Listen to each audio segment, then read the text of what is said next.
We were very pleased with the verdict from the jury and very, very pleased with the sentencing today. He truly is a danger to society and should not have the freedom to do the harm that he's done in the past.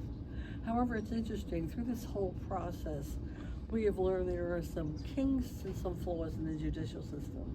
It appears that a great effort is put forward towards the defendant, and therefore the jury was not allowed to hear that he had a very troubled youth and had committed crimes, some of which he was convicted of.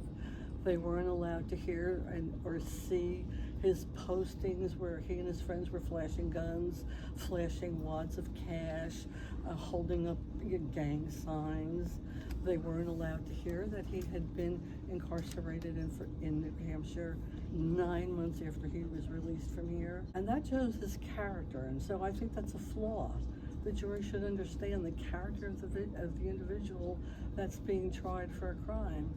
So I think there's a lot that could be done. I had the opportunity to attend a round table with Attorney General Mayors and for victims across the state.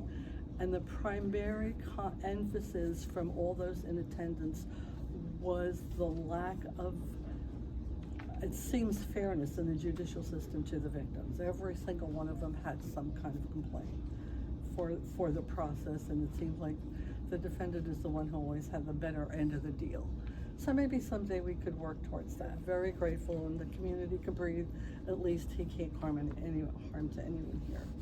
Definitely pleased with the outcome. We asked for a little bit more, but when you get life without parole, the rest of it, doesn't necessarily matter as much because he's going to spend the rest of his life in prison. So we're pleased with the result. He's going to spend the rest of his life in prison, and that's ultimately what we asked for and what this case, just cried out for. So we're pleased justice was served.